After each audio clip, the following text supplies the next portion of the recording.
Hello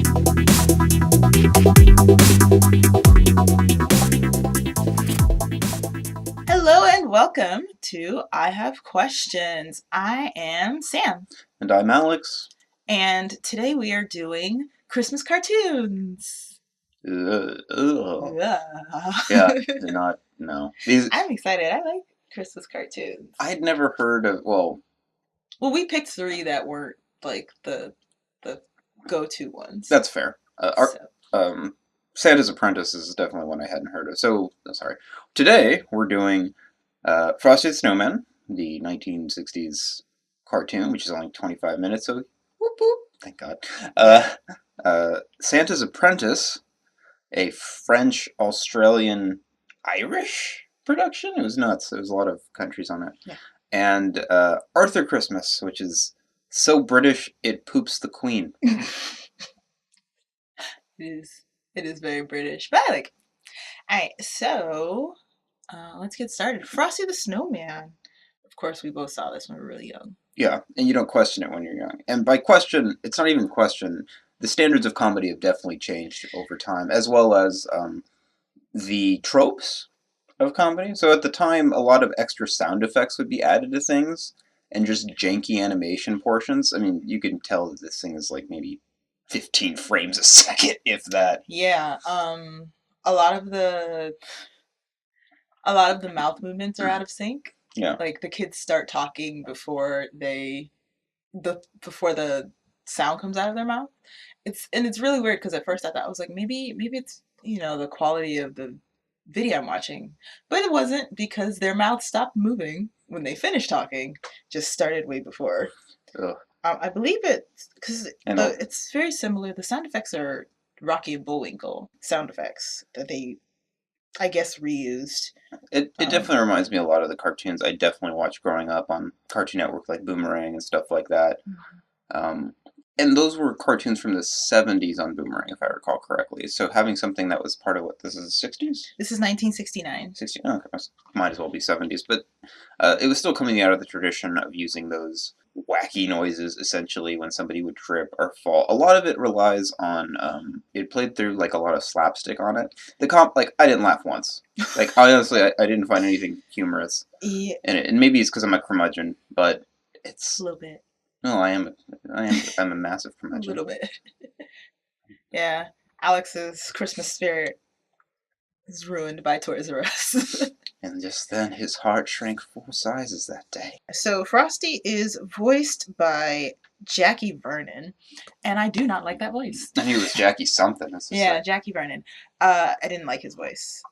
It was coming out of a different comedy of the era. Yeah, I mean, I know he's been in a lot of other things, but it's like, happy birthday, which I found annoying that he did every time. That really he came to life. That heavy, breathy voice, like, hey. And then we also have the magician, who is, what's the name of the magician? Yeah, Hinkle. Professor Hinkle is his name.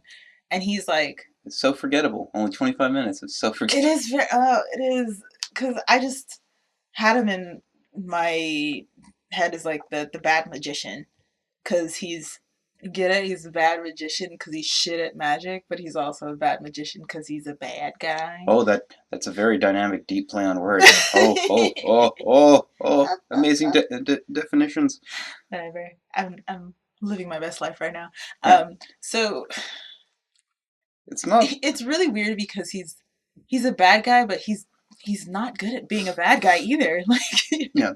Also, apparently, he does believe in Santa. I mean, well, Santa does exist because we see him, but the ending.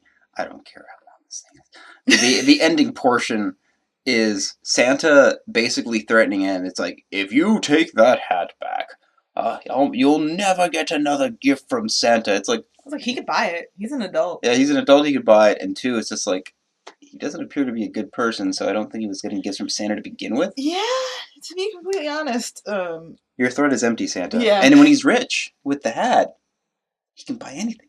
But it's not the hat really that's magic, though. I mean, well, it's like, oh, the magic in the old hat, but he's had the hat. and hasn't been able to do anything. He makes a war machine out of Santas. He's the first one to conquer Russia with it. He makes an army of snowmen that immediately melt upon hitting New York. That's fair. The kid, Karen. That's fucking plastic smiles. Yeah, okay. Also, yeah, first note, kids are creepy. It's just but it's the same design as the claymation figures. Does not surprisingly it doesn't translate well to 2D animation because everyone just looks like they've been like which you would think it would be the other way around. Everyone's on LSD apparently. Because everyone's smiling constantly with an ear to ear grin. Like, how does your face not snap? Because it's the same designs. Rankin Bass Productions, who they did all the claymation movies, and they just stuck with the same designs, and it actually looks scarier in 2D with a full color and not like, oh, these are clearly puppets kind of look. But I genuinely really like the Rankin Bass films. I watch them every year. But I guess this is why I never really watched Frosty the Snowman again, because he's creepy as hell and his voice is annoying to me. The kids are terrifying.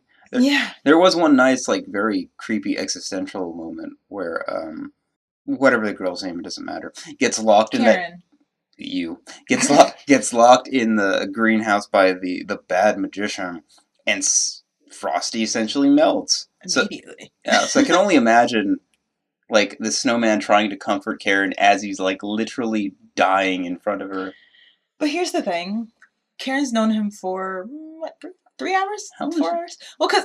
That's funny. It's like, we're going to the North Pole. Moment, because, okay, when Frosty goes, well, the only cold place I know is the North Pole. And I was like, really? You're just going to completely skip over almost every city in Alaska? It's like also places in Canada.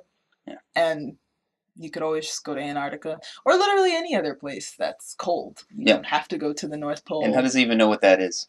Like, apparently, because he doesn't know what traffic lights are and all that other stuff, but he happens to know the North Pole. He also knows the Marines. Yes, because he's selectively intelligent for it being his first 10 hours on this earth. So bad setup. But I mean, it's coming from a song that lasts like. I feel like the whole thing, because they sing it at every opportunity. I feel like the whole thing was just a vessel for the song, and if that's the case, just make the song longer and just release it rather than wasting the time and money for animation. Well, because the thing is, because they did sort of the same thing to Santa Claus is Coming to Town, but they actually turned that into the origins of Santa, and it actually is it's still a silly story, but it's a full story it has a beginning, middle, and end, as opposed to Frosty the Snowman, which I'm like, okay, they kind of have a goal. They're like, we're gonna go to the North Pole. The kids go to buy a ticket to get on the train, and then they're like, wait, but we don't have any money. How? Like, I do appreciate that, actually, because I always hate that. We'd like a ticket to the North Pole. And he's just like, well, you have to go through about 15 cities, and it's going to be about $1,000. And they're like, well, we don't have any money. He's like, man, shut the window. And get out. He's like, how you gonna come here? You made me print all of these tickets. Get out. And you can't pay for it. And they were so like confused, like, we were supposed to use money to buy a ticket? But they're fine with stowing away. I was like, yeah, they're totally fine with stowing away on the train. And in the refrigerator car, and nobody thought like, oh yeah, she's definitely gonna freeze to death. Oh, that girl would have died of exposure. Yeah, she would have died immediately. And then when she was like, oh, yeah, my mom won't worry as long as I'm back from dinner. I was like, great, you're going to go all the way to the North Pole and back in 2 hours. Great plan. It's a bullet train. Smart kids. This is, these kind of movies encourage immense stupidity. Final thoughts, because there's really not much to say about this. I mean, yeah, because we're at we're pretty much the end of the movie. It's 25 minutes. I mean, the fact that we even spent half the runtime talking about it. Yeah, I mean, I do like the Rankin Bass films. I don't like when they went into the 2D animation films. Because it was just, it seemed like a waste. I mean, yeah, I understand this was a TV special, but they all were TV specials. And this one, it doesn't live up to the same, the same quality of their claymation, or is it, yeah, their little like puppet movies from before. This is very disposable. I wouldn't even recommend watching it with your kids. Like, it's that disposable. Yeah, watch the other ones. Watch Santa Claus is Coming to Town or Rudolph the Red-Nosed Reindeer. The animation one, not the 2D one. The Year Without a Santa Claus, that's a good one. I don't recall. That's the I'm Mr. White Christmas. Oh, okay. I'm No, I Mr. remember that. Yeah, that's honestly the best one. That's fair. I love that song. Still have that song stuck in my head. I have that song on my I'm iPod. Mr. They have their own movie too. Miser.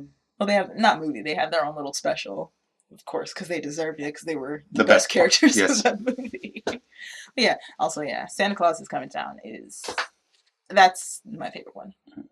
Recommend Frosty? No. Recommend the other Rankin Bass movies? Yes. Same. Oh. As far as I can tell right now, because I have to rewatch those because it's been a while. But I still remember the song, so it must have stuck something in my craw of a heart. So yes, I'll go with that. It's Frosty the Snowman song. I feel like the song came first. Did it? Yeah. Oh, okay. Yeah, the song came first. I wasn't alive then. Well, yeah, in 1969. I'd be concerned if you were. I'm the Highlander. There we have it, folks. Alex didn't know that the song came from the movie. Big whoop. Yeah. This cartoon didn't need to exist, but anyway. Somebody likes it. And they're wrong. We're going to take a brief break, and we'll be back with Santa's Apprentice.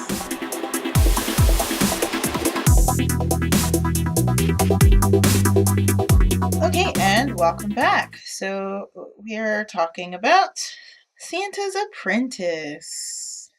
This came out in 2010, and it was, France, Australia, and Ireland made this film together. I wonder I did remember how that worked out. And how they settled on Australia as the point of...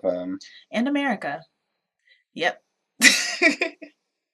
Because when Felix gets adopted, his parents moved to America. Oh, yes, that's true. Because Felix's parents are... The plot lines are all kind of over the place. Like, there's a lot of different threads, and I don't really feel like it tells a cohesive story. But anyway. Yeah, essentially, so the story is that Santa has to retire, because it's like after 100 and something years, the Santa has to retire, or lose the magic of Christmas. But he doesn't want to, because he likes being Santa. Because we need some sort of conflict for Santa. Yeah, it's a weak conflict. Yeah. Yeah. So in order to find the next Santa, it has to be a child whose name is Nick. He has to be an orphan, and he has to be pure of heart. I'm curious if they found one in the entire world. I'm curious if they ever bothered to, like, there's no Nicks. Looks like we'll have to make some Nick's orphans. No, see, Alex always goes there. This is supposed to be a wholesome Christmas movie. In fact, it has the opposite problem. There are other Nicks in the orphanage, but the other Nick is a dick. Yeah, blatantly so. Yeah, like, you can't even fake it for long enough.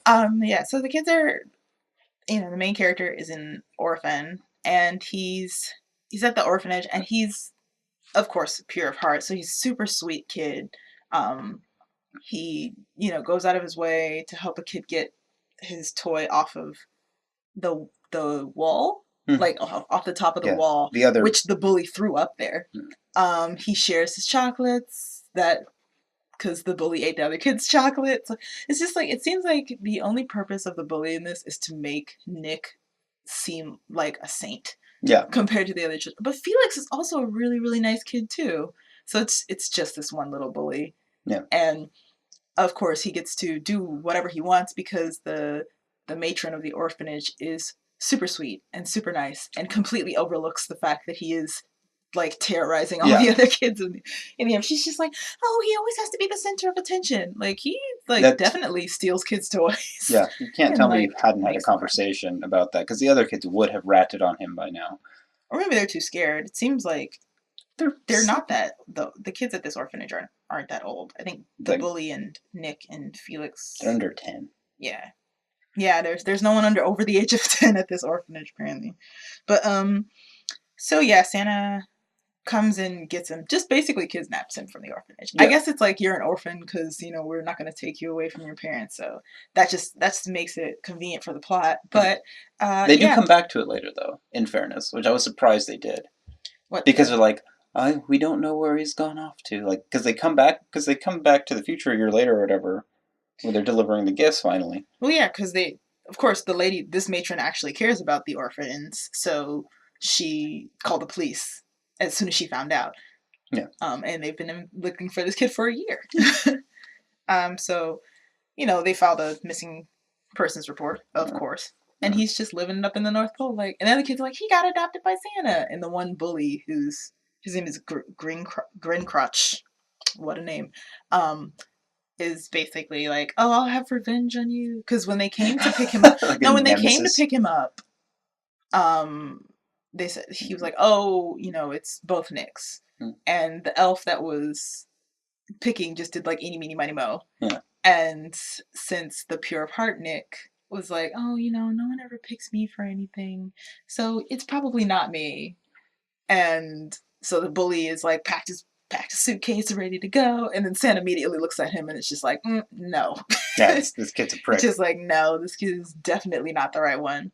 So he has a fit and swears revenge on Santa and Nick and holds that for a year, which is pretty good memory for a 10-year-old. Yeah. Long grudge. But yeah, he's dealing with a lot of issues, being an orphan and general jerk. Yeah, they kind of highlight that to a small degree, because Nick always has a portrait of his former family that he like stares forlornly at. Yeah, it seems like these kids, weren't orphaned right off the bat. They did have parents at one point. The bully had parents at one point, and Nick had parents at one point. Yeah. I don't know what happened. They don't really say. They don't need to. Yeah. But it is really sweet because he's such a nice kid. Yeah. You want him to get adopted because you're like, oh, I really want you to have a family. Yeah. And then he gets a family with Santa and Beatrice, Santa's wife, yeah. Mrs. Claus. So they're up at the North Pole and he's training them. Problems, questions. 9-year-old? Really? Or 10? Whatever the hell age he is? Because it doesn't say how old he is. It doesn't matter. The kid's it's typical cartoon child age. He's too damn young. So that bothers me because it's just like, so your plot required that Santa retired. That's fine, but there's no transitionary period, where he gets more than a year. Yeah. Well, because I accidentally watched the second movie. I'm not gonna tell you why, but I accidentally watched the second movie, and he's become Santa as a little kid. Yeah. It's like, why? Like, he just hands off. He's like, here's your hat. You're Santa now. Here's your coat. You're Santa now. Terrible. Yeah, I think they just wanted to put a kid in the movie to make it a children's movie, yeah. But yeah, that part didn't really make any sense. Yeah, I thought it was kind of dumb. It's like, you're going to hand over this entire operation to a prepubescent child. Yeah, it's dumb. And there's, of course, the conflict during the training pseudo-montage because it does some montaging, but then at the same time takes too long in those scenes, so they're not technically a montage. But basically, the first 30 minutes of the film, near the first 30 minutes of the film, Santa is training him, and of course he's like half-assing it because he wants to try and keep the mantle a little bit longer. Yeah, but he even mentions it because he says I can't give you all my secrets because then what am I gonna do? It's like, you're gonna retire. Yeah, that's the plan, man. The funny thing is, I wish the other Santas came back into it because the other Santas, because they were like, you need to retire. We all retired. Like, you need to retire. The older Santas, and they're like, we didn't kick up this fuss when we were handed over to you. What's wrong with you? Yeah. And also, Santa seems to be dealing with Alzheimer's. He's already a mythical being too, so I don't even think it's Alzheimer's. I just think they just need to make it establish that he's just forgetting because he should be retiring. Mm-hmm. Because the magic of Christmas or whatever. Because there's no way a normal human would even be able to keep that many names in his head. But he was because he does definitely remember kids he delivered gifts to when they were like, Yeah, I mean, it takes him a while to remember. He has to like dig deep, and little Nick inspires that into him. Like, you gotta remember with your heart. And it's just like, yeah, yeah. So yeah, Nick ends up motivating. Nick the orphan ends up motivating Santa into like Santa's remembering. Pretty childish for most of the movie too, and that's I found that really, really annoying too. I mean, I know it's. You're supposed to be you're supposed to be building conflict inside him because he really doesn't retire. But he was just being really childish to a kid. And it's like, this kid is going to take everything you say seriously. Yeah. So with you holding back and, not really telling him how you really feel, and he's trying to impress you. Like there's a moment of conflict where Nick wants to make a toy to impress Santa because Santa's been kind of half-assing it and doesn't seem like he wants to pass over. So Nick feels like it's his fault. He feels like he's not good enough, and that's why Santa's kind of holding back on him. So he's like, "Oh, I'm gonna make a toy," and he makes a toy, but it's Causes a fire. It's his first toy he makes, and it causes a fire.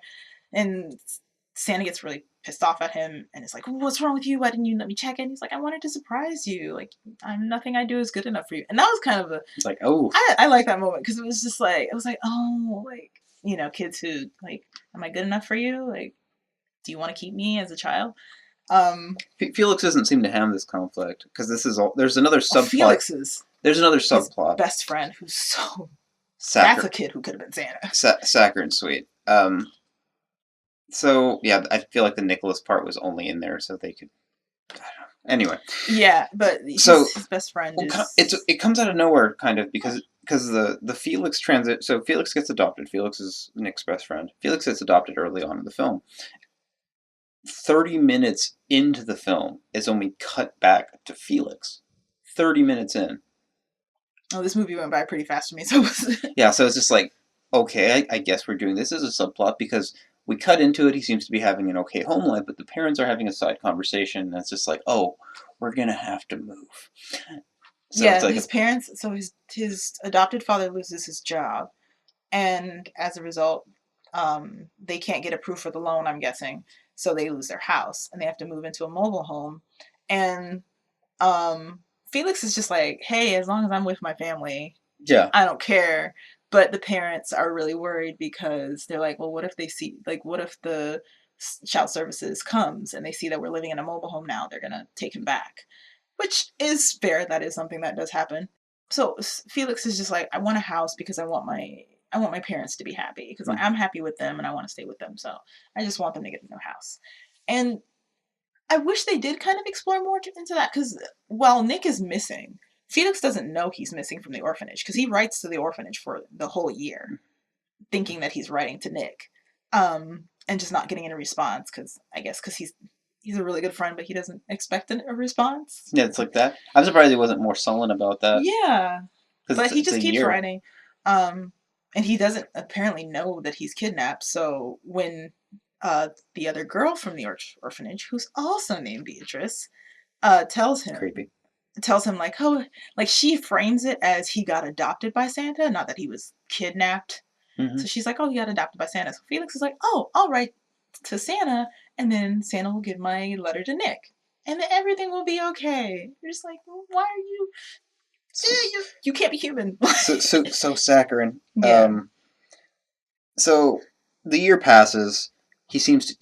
Nick seems to be getting better at being Santa because Santa, after having the heart-to-heart talk with Nick basically gets him to, realize it's like, okay, I do need to pass on the mantle. So Nick gets better. Then the accident thing happens. Well, they're delivering gifts to the orphanage. Oh yeah, so yeah, they go out to deliver gifts. Oh yeah, you forgot to mention your favorite moment because that happens before the orphanage delivers. Oh yeah, the Santa portal. So it's Alex. Nick stays up all night to fix the toys that got burnt.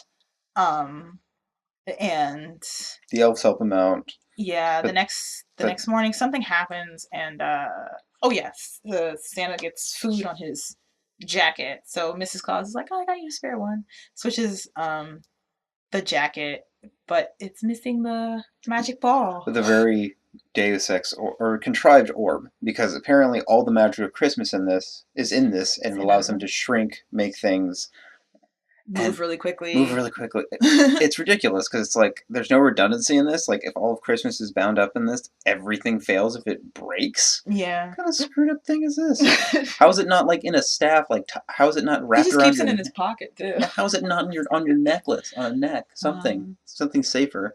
Yeah. But yeah, I forget that Nick brings it back, and it's like, but how are we gonna get to him? And the elf just opens up a portal that goes into Santa's sack. Yep. Which is the present dimension, which is kind of dope. Yeah, that's last time we see that cool thing. Yeah, it's nice, and I appreciate it because it's one of the few bits that the movie makes a good point of not over explaining.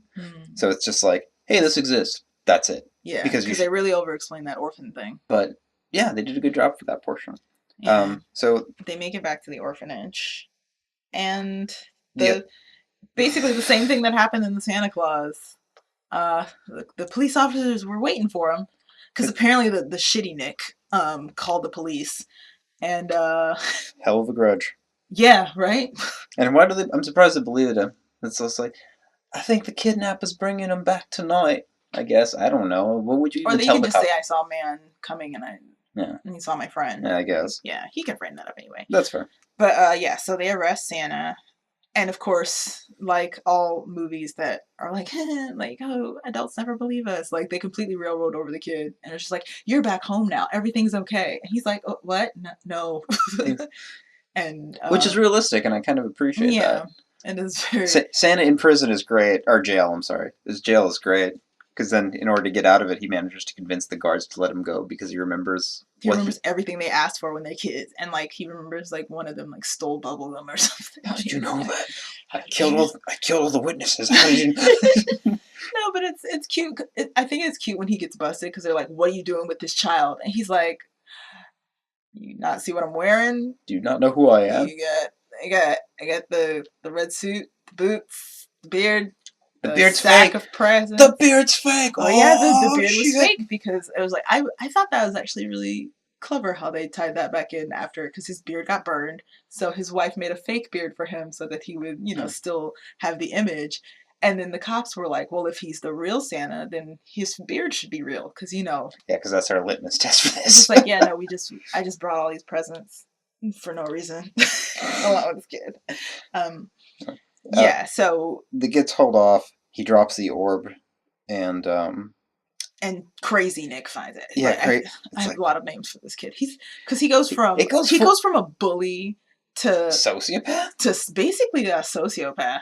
or psychopath. I don't know. Because he picks up the orb and then he finds out that he can shrink people with it, and then immediately is like, I have power. I'm going to destroy everything, and like I'm going to be Santa now. It's just like, no, it's actually really kind of scary. It's like that's a turn on a dime. yeah. Well, I mean, because it was just building up in this aggression. It's obviously like his issues that he was like having from being orphaned, but he's a bad kid. Like I can't believe they let it get this far. Yeah, like this. Yeah, I wrote in my notes, so it's just like, like this is. It's just like you need a whooping or a penitentiary. Yeah, it's like I guess we needed more conflict, but even still, I felt like the conflict of Santa being literally taken away was still pretty good. Maybe I feel like the. I mean, the bully could have like had the ball and been like, well, I'm going to be in charge of Christmas now. He didn't like have to go psycho and like shrinking you, like no one can come after me. Like, yeah, that was actually really kind of scary for it. Yeah. Like I really feel like maybe the better resolution might have been like to have the good Nick talk to him, like as a person on there. But they needed, I guess, because he's an orphan, they have to have an adult do it. So when Santa gets back, he has a heart to heart. Yeah, because he's like, somebody needs to tell you to stop. And he, he kind of goes into him, but not enough, in my opinion. He just needs a punishment that like actually shows consequence. Yeah. Which he doesn't have. Yeah. Until the end, and even then, it's like he gets awarded a family technically with Santa, who's going to come help the orphanage afterwards. Yeah, so Santa's like, well, just be good for your next family. And I was like, we'll see. Yeah, he's a kid, so I mean, there's yeah, that's true. You can't do too much to him. Yeah, and kids grow. Yeah, but then hopefully. Christmas is saved and blah blah blah, and then Nick finds out that the girl's name is Beatrice, and he's like, haha. Like just like Santa's wife's name. I was like, okay, interesting. You're 9. You have no romance. She's in the second movie. I figured as much. I saw her in the box art, but it's like yeah. I think she like stows away. Okay. Yeah. No. They show her at the end of the. Yeah, they show her she stowed away and got into the North Pole, so she's just living there now with Nick. So I guess that's supposed to be. Okay. Romance for the next one. So you can explain away the Santa for the other portion, but now Santa's taken a child that isn't named Nicholas and isn't an apprentice. Yeah, but it's the wife, so she's 9. Well, they're gonna be married. She was laying it on pretty thick for the whole movie. Yeah, that's true. Child bride. I'll be your star. Child bride. I'll be your shooting star. I mean, you're both children, so I guess. Yeah, whatever. All right. Final thoughts. I thought it was cute. I enjoyed it. I think. This is if you have kids, this would be a you can watch it with him. Alex didn't like it. He's giving me the frowniest of frowny faces. It's not something I would watch multiple times, but it's good for the first time to watch. It's not a bad movie. It's just It's a it's bad a movie. kids movie, so That's not they can't get too heavy with anything. bullshit. I mean, I yeah. do not buy that. I hate that argument profoundly. I really do. They started to get help because like I would have preferred it if they were like, he's getting Alzheimer's. I would have preferred it if they did at least put that in there. Yeah. They have no tact for it, and they also don't have. I feel like the story threads are all over the place. Like you have several different conflicts that are brought up, immediately resolved, or they're resolved in such a way that they're kind of unsatisfactory, or they're resolved in the way that doesn't mimic real life. The Santa having to talk down Nick, I kind of appreciate, though I feel like a conversation with, another child might have, helped. But having it with an adult is great, and that adult being Santa is another good one, too. That's probably the best conflict resolution in this. I just feel like it does a poor job of... Felix's story was very poorly done. Also, why are you here at my house? In the middle of nowhere. No one ever questioned that. By yourself. He was supposed to be a kidnapped child, and he ended up in America by himself at his best friend's house, and the parents were like, "Oh, yeah, we're not going to question this at all." Yeah. And also, he's just like, you can't see Santa, but he definitely gave them a toy house and turned it into a real house. And the parents were like, okay. Never mind the plumbing or electricity. Yeah, okay. That's what I was like. That was basically my first thought. So how do y'all get electricity and plumbing? Because it didn't have a point. I honestly feel like it was padded runtime. It could have been removed entirely from it, and you would have lost nothing. Yeah, I was really sad that they didn't do more with Felix's story. They didn't do much with it to begin with. Yeah, which is kind of sad. It's just wasted time in it. I would not recommend watching this movie at all. It has one good moment, and it's only because it's clever and not because it's actually engaging or deep. And I'm not saying everything has to be plumbing the depths of Nietzsche or anything like that. It's just it's popcorn. You will immediately forget it after watching it. There's nothing memorable or exciting about this film, and you would be better off watching almost anything else. Except Frosty the Snowman. Except for Frosty the Snowman. So I say I would give it a one watch. Not even. For little kids. Not even. Really little kids. Nope. Really little kids. Nope. But yeah. So we're gonna take a break, and then when we come back, we will talk about Arthur Christmas.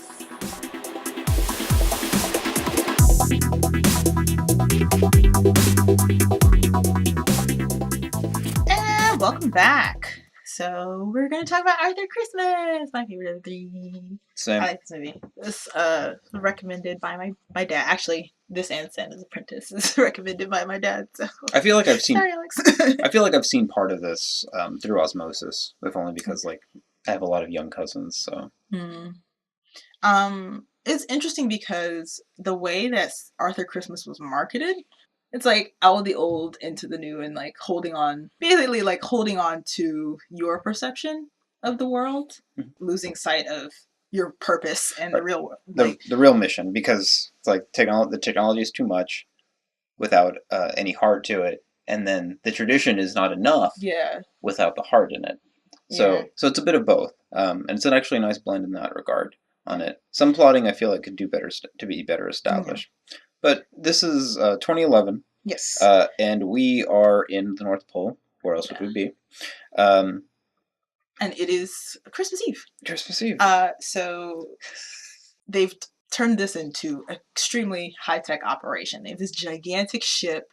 It makes it look like night underneath the ship. It's this. It's sort of invisible, but it's also the bottom of the ship is the stars. Yeah. So they're delivering all the presents, and it's basically the elves doing all the work, literally all the work. That's how they get everything done so quickly, is because they have thousands of elves delivering, and Santa is he does one house per city. They're just around him, and he's just moseying through and putting them on one turn. They're like, "You did it, Santa! Good job!" And they go up to basically literally the next country. Also, the elves don't have any problem with it. They're so yeah, Santa, Christmas, we're just helping. What would we do without Santa? It was everything, literally everything. So you have this kind of getting old Santa, but he also has two sons. One who is Arthur, who's kind of the screw up. He's in the mail office, so his job is to read all the letters and respond. And it's so cute because he's so into Christmas. He's so into like the whole Santa mythos. And he's just like, he's writing back to kids, I promise you, Santa cares about you. He's definitely going to be there for you. Definitely going to get it. And he's just like, his eyes light up every time he looks at the painting of essentially him and his dad. Yeah. But he's definitely, you can tell he's definitely shunted away because he's in a closet. He's a bit of a bumbler. Mail. And he is. He's very clumsy. I don't like that as a plotting thing on there, because it's one thing to make somebody kind of like careless or I guess aloof, but it's one thing when they're just like, they're literally having him fall over everybody. Yeah. And the character There's not really any space in that room. Which is fair, but it's just like, for someone who's so considerate of others on there, you think that they'd make him like, there are other ways to prove his bumbling without affecting other people, but they just tried to shorthand that into it. Yeah. And I don't like that personally. That's just the common trope. But they also make the other son, Steve, so A-type that he's just like, are you human? Yeah, like, by the numbers. Are you a robot? He's a very like, everything has to be perfect, and if it's not perfect, it's gotta go. And even then, it's just like, margin of error is below 0.000000000. It's fine. So he's basically running Christmas. Like he's doing everything. He's running the whole operation. He's the one who's in charge of all the high-tech stuff. Yeah. And rightfully assumes he's probably going to be the one to. Yeah, and it's rightfully assumed. And even Arthur is like, yeah, Steve's going to take over. Arthur doesn't have any problem with that. Yeah. He's happy just to write the letters. Yeah. They do the whole Christmas and they all come back. They're like, yeah, we did it. But in the hubbub, one of the toys gets like dropped off the conveyor belt and stuff, which is the catalyst for the entire plot. Yeah. So then they're like, yeah, we did it. All the toys are delivered. It's great. And the elves are cleaning and they find the toy. They find the toy. Like, oh shit. They have like Christmas dinner afterwards. And because the mom, so Mrs. Claus, who completely underrated character. Mrs. Claus, by the way, is voiced by Professor Umbridge. I know she's been in other movies, but that doesn't matter. What matters is it's Professor Umbridge. It's just like, that's how I equate my British actors. What character were they in Harry Potter? Oh yeah. Also, by the way, so Arthur's voiced by James McAvoy, who is Professor X. Steve is voiced by Hugh Laurie, House. And also, he, like, I didn't realize that. And so he did really good with that, because I didn't realize that was him until I actually looked it up. And I was like, oh, okay, I hear it. And then we have Grand Santa, who is Bill Nye. Who is Bill Nye and crazy as hell. And also one of my favorite characters. He's definitely one of the better parts of it. Yeah, and then Santa is voiced by Jim Broadbent, who plays Professor Slughorn in Harry Potter. Yeah. Funny. Yeah. It is a very British. This is a very British movie. Not just because of the characters or necessarily actors, but it's just like, actually mostly because Mrs. Claus is very British. Yeah. She's quite dainty. I'm surprised there wasn't a goddamn tea time in it. Yeah. But yeah, so they do the mission accomplished, and it's supposed to be Santa's, like, I think they're supposed to get 70 years, and then they have to pass on. Yeah. And Steve is like, okay, I'm ready to pass on. Okay, gonna be Santa next year. And then the dad Santa is just like, can't wait to do it next year. See you for year 71. Because he has literally the easiest job right now, because he's not doing anything. Yeah. He's just being Santa, but he's not actually doing a lot of like present delivery and stuff. He's just being the figurehead.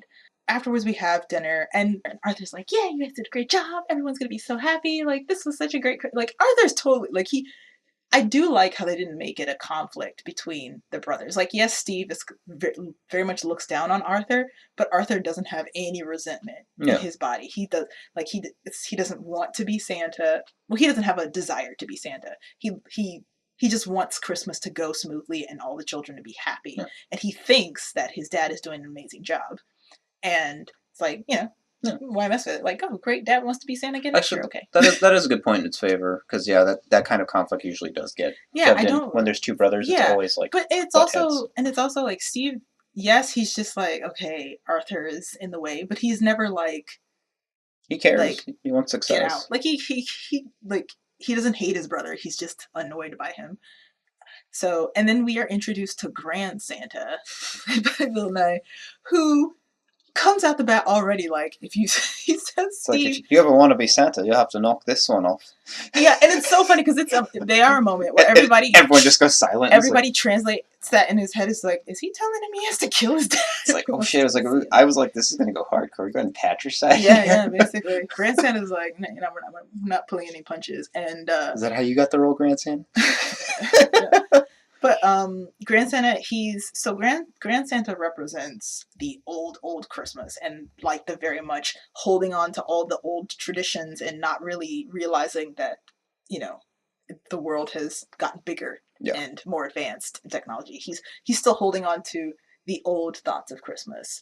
And, regular Santa, he's just like, oh, this is just, it's his life, so he doesn't want to let go of it, but it's also, he's just kind of riding the wave of Santa. The way they describe it, so this is when you really understand like how out of touch the other Santas have become, and Steve, because they do find the missing toy, and Steve constantly refers to the child as a number. Yeah. And a code. It's like 01010007633 is a small margin of error. It is below 1% of a percent of a percent. And it's like, but everything was a success. Like, we did everything else right, so it doesn't matter. But Arthur's like, yeah, but one kid's gonna wake up and not have a toy. Yeah. Like, that defeats the whole purpose. But regular Santa is tired, so he just goes to bed. And Steve goes to bed because he's like, I did everything else, so why? And Arthur's like, oh my God. And Arthur thinks that everyone else is worried about it because he's worried about it, but no one really is. So Grandpa, manipulative son of a bitch, convinces Arthur like, oh, we need to deliver this. So the only way to do it, we got to bring out the old sleigh and the old reindeer who've never flown before. Yeah, they're brand new. They've never flown. Let me just break them in. Yeah, he doesn't remember the names of them or anything. Comet, Cupid, the one with the white ear. Brian. Yeah, and he has his old reindeer buddy who also jumps in with them. On the way, they pick up the one elf who found the gift, who's the rapper. Mm-hmm. She raps them. Let's get in the sleigh and gear up and go do it. And Arthur's like, yes, great, like somebody cares. And but it turns out that Grandpa just wants to prove to Steve and Dad Santa that the old way is the best way. So he brings a camera with him, and he's like, yeah, I'm just going to catch it. So when things start going wrong, they lose a reindeer. They lose the reindeer quite a bit. So they lose the reindeer, and he makes Arthur go get a fake reindeer. Why are we doing this again? And he's like, oh, is this going to help? And he's like, nah, it's actually going to weigh us down, but we got to do it anyway. It's for the image. So she can see the reindeer. It's like, but she's not going to see. And it does come up later. It's like, but she's not going to see the reindeer. We go in, we drop off the gift. They never see that. They never see us. Yeah, but Arthur. It seems like Arthur's never really left the North Pole, so he's quite easy to manipulate. Yeah, so he's going along with it because it's because he's just like, as long as we get the gift to her, it doesn't really matter. And while he's going to get that reindeer, he's shot at. Yeah, he's shot at because they think that he's a UFO. So yeah, they get spotted quite a bit, and they have this camouflage that's basically, it just looks like painted wood. Yeah. And it's so adorable because it's just like, oh, don't worry, we got camouflage. And he's like, oh, we're gonna be invisible? Nah. And then the wood comes up around and it's a train. It's terrible. It's a train, but it's still flying through the air. One's a train, one's a UFO with flames on it. Yeah. It's really adorable. I like that joke because it seems so ridiculous. It's just so, and also like, Old Santa's also trying to use a paper map that apparently doesn't have Toronto. It's like, no, this is it. So, and it ends up being, shenanigan after shenanigan because, so first they end up in Africa because Grand Santa doesn't want to use the GPS. And he's like, this is France. This is the zoo in France. They got elephants and lions there. We're close enough to England. Yeah, and by this point, Steve has found out, and Old Santa's found out, and they're like, oh, like, great, like, there's gonna be all these sightings, and they've ruined Christmas. And Steve is still like, why does he care so much? Yeah. It's just like, the movie does a lot to reiterate, Steve doesn't really care about the whole Christmas thing, he just cares about getting the job done.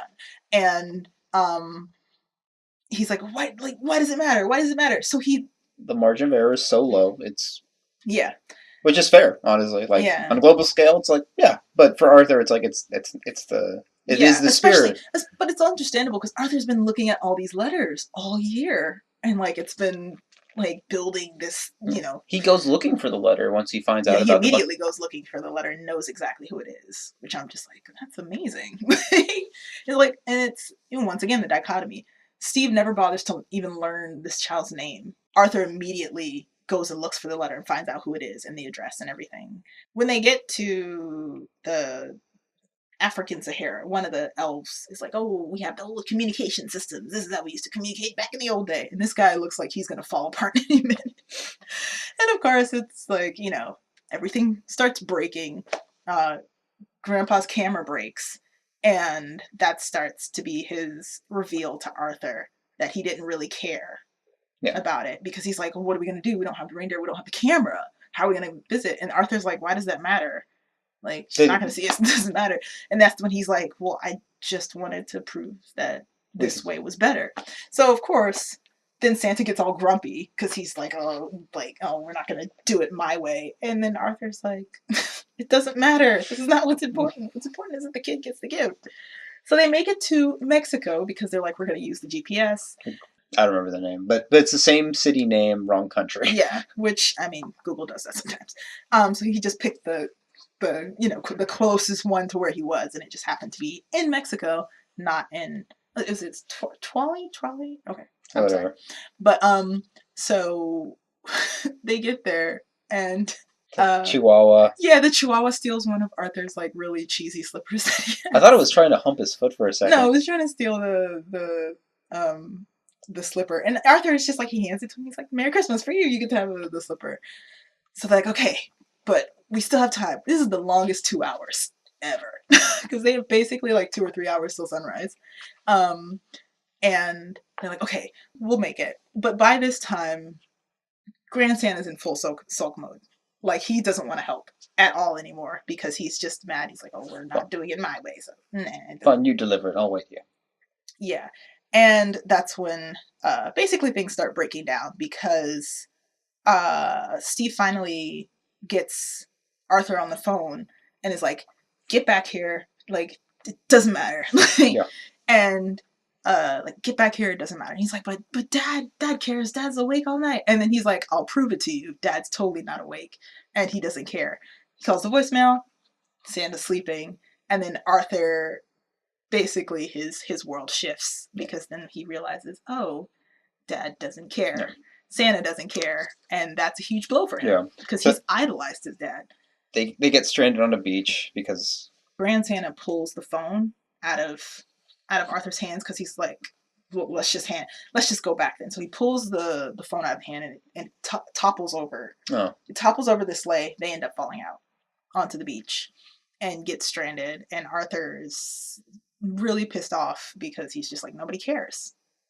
So why should I care? Kind of thing. Why should I care? Because no one else cares.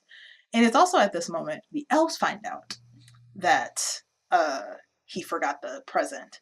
And this is one of the big existential moment for the elves. This is also one of the poignant moments of the movie because they go to Santa and they're like, "Is it true you forgot a kid?" And he's like, "It's okay. Steve said the kid doesn't matter." And then the elves are like, "Kids don't matter." Wait, the kid doesn't matter? Wait, how do we decide which kid doesn't matter? Which I think is a good question, and also be like, okay, well, how do you know which kid doesn't matter for Christmas? Like, how can you decide that one kid doesn't matter? You being Santa, how can you say that a kid doesn't matter? And then the elves are just like, oh my God, Christmas canceled, Christmas meltdown. Santa needs to. It's like, I'll be back in a moment. And so he leaves, and then the elves are all. And the elves are like, That's he's never coming back. end Christmas. Why is there an end Christmas? Yeah, they have an end Christmas button because they go into super meltdown. I did like that moment where the elves were genuinely like look at Santa and be like, okay, well, this kid doesn't matter. How do you like? Then how many kids do matter, and why doesn't it matter? How do you decide which kid matters? And I think that is a good moment. It's a fair question for yeah, like in the movie. Santa's determined to make the delivery after all. Goes to the ship, tries to fly it, can't. Steve comes in. It's like, fine, you. Well, actually, he only goes to do it because his wife is like, go get my baby. Santa, like, Mrs. Claus finally comes in. It's just like, all right, I'll let y'all play around long enough. My baby is out there in the cold. He's never been out in the world before. Go get my child.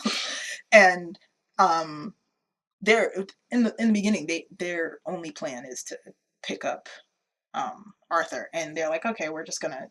Yeah. We'll make it. We'll drop off a toy, and they also end up making the same mistake. They put in the wrong address and end up to that one house in Mexico. I do appreciate that Steve has a Versace Santa suit. Yeah. Oh, and then another moment where you're just like, Steve has just not connected to the child because he comes in. He's just like, sorry. He's not even looking at the kid when the door opens. He's like, oh, it's a. Sorry for the mistake. Sorry for the mistake. It was just it's an inconsequential error, which is you. And he looks down. He's like, "You are not. We are in Mexico right now." He handed him. It's like, so we have upgraded you to this bike. It's just like, and he tries. Oh, sorry, wrong child. He tries to take it away. Tries to take it back, which I'm like, what? Really? So it's just like you were just. It's piling up. It's really piling up. How you were definitely not fit to be Santa. But so they're on the beach. They're burning the wrapping paper for fire, and then finally the elf that's with him is just like, should we burn the letter? And he's like, yeah, sure. There's a billion other of them like it, so it doesn't matter. And it's just like, wow, Arthur is he's really at the bottom right now. And but then he goes back and he's just like, no, we can't do this. She's like, it doesn't matter if Santa does it as long as she gets a toy. Because Arthur's the whole time been saying. It's not like she's gonna see. She never sees it. She never sees Santa, so as long as she gets it, it's fine. So he gets his renewed sense of vigor, and because he looks at the picture and he's just like, no, that's not my dad. It's not Grandpa. It's not Steve. It's just a Santa. So as long as there's a Santa, it's fine. So he gets renewed vigor, and then they find a way to get the reindeer back. Yeah, because he's like, yeah, reindeers are dumb. They're just gonna keep going straight. So eventually they'll pass over us. Yeah. So they get it back, and of course. They start heading back towards London, or towards England, I should say. The whole time in the background, the world powers have gotten together and be like, we are under a threat of alien invasion right now, and they send a missile to track down, which is fair. But Grand Santa's like, all right, sacrifice time, and covers the box to look like a UFO with flames on it, and just jumps out of the sleigh while it explodes and stuff. It's so ridiculous because it's like Evie's been working hard. His sleigh is called Evie, and it's time for her sacrifice. She's just a relic anyway. Blah blah blah. Because he had to retire the sleigh because, like Alex said, there was a Cuban Missile Crisis that he almost caused because he went out with the sleigh, I guess, at some random time. So Steve was like, okay, we need to retire this sleigh. We need to burn it so Grandpa doesn't go out again. And he even mentions there's a line he says, he's like, my son couldn't even look me in the eye when he told me that I needed to burn the sleigh. Because this sleigh, he says to Arthur, like, every Santa has been riding in this sleigh. They all sit next to their dad, go out for their run so they can, feel the joy of Christmas. Steve never rode in the sleigh. And Arthur's riding in it for the first time, so it's a big heartfelt this is the passing the torch moment. He's probably like, well, Steve doesn't have any connection to this because he's never gotten to ride the sleigh or actually see the children. Compared to Arthur, who's read the letters, so he gets to hear every child. Yeah, so Steve has never had the emotional connection to any of the children or any of the Christmas trappings. Christmas trappings. He treats it very much like a job. Yeah. And it's to be done. A margin of error can happen. But It it is doesn't what it is. matter. It is what it is, you know. So as long as everything, he's like, because he keeps saying like, oh, you know, I got 3 billion other kids, but this one, and I'm like, it's just like, that's not the point. Yeah. Like, it's how you handled it, to be completely honest. So the thing gets blown up right outside the town. Arthur rides the bike, and they all come into the house at the same time, and they're arguing about who gets to drop it off. Yeah. And then Arthur's just like, she's about to wake up. It doesn't matter. Put the present down. Yeah. So Arthur does this really cute thing where he puts a little note in her stocking saying, "Oh, look under the tree," and he does this like little trail down to the tree to make it really, really cute and special because he's really invested in this. But when he gets downstairs, he sees his dad, his grandpa, and his brother fighting over who puts it underneath. And he's just looking at them like, "Doesn't matter. Put it down. She's about to wake up." Like, so they do manage to do it like right in time, and they hide in the closet. And Arthur is the only person actually looking at the child open the present, and the elation on his face because he finally gets to see it, because he's like, I've been reading these letters and getting it and feeling it. He's like, I finally get to see it, and he's so happy. And the whole time, all the other Santas are just looking at each other and kind of arguing and talking and stuff, but Arthur has only eyes for this one scene. And Santa looks at Arthur, and he's just like, "Oh." I think we know who really needs to be Santa. I think we know who Because they had a conflict earlier in the movie where they're playing a board game that Arthur bought called Christmas the Game or something, and of course there's a Santa piece. Yeah. Santa, the current Santa, gets to be Santa. So he gets the piece on it. Of course, it's supposed to symbolize, the transition. Yada yada yada. He's calling Steve. He's like, "Oh, you're the light. You're the light because you're the fire under me." And he's just like, and then Steve calls him just a figurehead. Steve calls his dad just a figurehead, which is fair. It's fair, but it does something to him. Yeah. And so in the passing of the torch, which is essentially a little figure piece, he's giving it to Steve. It's like, you should have this, but I think we know who needs it or who deserves it or whatever. And so like well, he says, you deserve to be Santa, but I think there's someone who should be Santa. And that it is a really cute moment because Steve acknowledges his failings essentially without having to say it. He realizes because they all kind of turn and look at Arthur's face, and they have that moment of like, wow, we've been selfish, very selfish this whole time. Like, Arthur's the only person who's actually cared about this child, and it's a really, really cute moment. And that's really why I really like this movie, because there's a lot of really cute, heartfelt moments that are, the kids are gonna be like, ooh, but adults, it kind of makes them think for a second, like, oh, there's a lot of comments in the movie, and not even comments, just moments and facial expressions where you're just like, oh, like, oh, it hit me right there.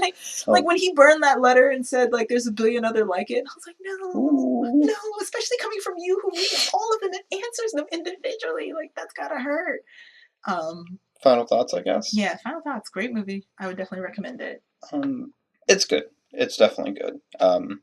I feel like it has poor structuring in the beginning, but it does a lot. It does plenty of good setup that does get paid off very well. That's a difference between this and something like Santa's Apprentice. Yeah, Santa's Apprentice. Which it's like there's a lot of clumsy setups that end up nowhere, or they don't mean as much as they probably could have, or they were handled poorly. So Arthur Christmas is definitely, between these three, is definitely the best of the lot. I would actually recommend watching this. It's fun. It has good serious moments balanced out with comedy for levity, and it's good romp in general. Yeah, it does hit that Christmas feels. Yeah, without being like, without like beating you over the head. Because I hate that overly saccharine. It's like Christmas is about love and joy and caring about others, and like okay, it's like it's more. This story is more of just like, you shouldn't really be selfish. It's just, it is, because it's like that's what it was. All the other Santas were just being selfish. Yeah. It's like Arthur never wanted to be Santa. He just wanted kids to be happy. And also there was a moment, we didn't really mention this, where Steve, they're having an argument, and Santa goes, "Is this about the pool table?" And then Steve is like, no, but still. Because it's just like, he's like, "I told you to write me." It's like, you're my dad. Yeah. I just told you. Yeah, I told you. It's like, why did I have to write you a letter? You're right here. I shouldn't have to write a letter to my own father. Yeah. This is good subplotting for conflict. Yeah. So there's definitely Frosty, give it a miss. Santa's Apprentice. I was rating We're the half name. and half on that. I'm not even half on it. No, so- I'm the half that says try it. Okay, ignore it entirely. Arthur Christmas. Arthur Christmas, still a good watch. I mean, Arthur Christmas is actually probably the most fun I've had with an animated. Yeah, Christmas the animation movie in is a while. really good. Mhm. The style is really, really good. It's The good. animation is really well done. It's not I horribly. liked the character designs. They're Consistent. consistent and they're very distinct of each person's character. The design of Steve is, you can look at him and be like, he's an A-type. Yeah. The design of Santa is like, oh, he's kind of a pushover. Yeah. And like, he's just kind of going with the flow. And the design of Grand Santa is, this is a crazy old man who needs to be at home. And then Arthur, she's very like, oh, this is the design of someone who's, you can just kind of push him in the side. But, you know, he pulls through. It's hard for me to really think of a lot of Christmas movies because I watch old Christmas movies and like The Grinch and all that stuff, but I haven't really watched any like new Christmas. Like, I've never seen the Polar Express, and people tell me I should I've have. seen the Polar Express. Like, I've seen a lot of movies and I've seen a lot of Christmas movies, but I didn't really want to do the Polar Express because that movie kind of creeps me out. The animation is just really real. It's that looking. well, it's that uncanny valley problem where it's like it looks too human, Yeah, but not human it's enough. a good movie, but it's just, it looks too real. I like Tom Hanks, but no, I'm good. Yeah. So join us next week. For Christmas Creepies. Yes. Yeah. I'm excited. Well, basically, like the scary Christmas movies. This is the reason why I wanted to do Christmas this month, just for next week. All right. All right. Well, All right. good morning, good evening, good afternoon, good night, wherever the hell you may be. Take And care. Merry Christmas! Not even there yet. It's in my heart. It is in my heart. It's Christmas.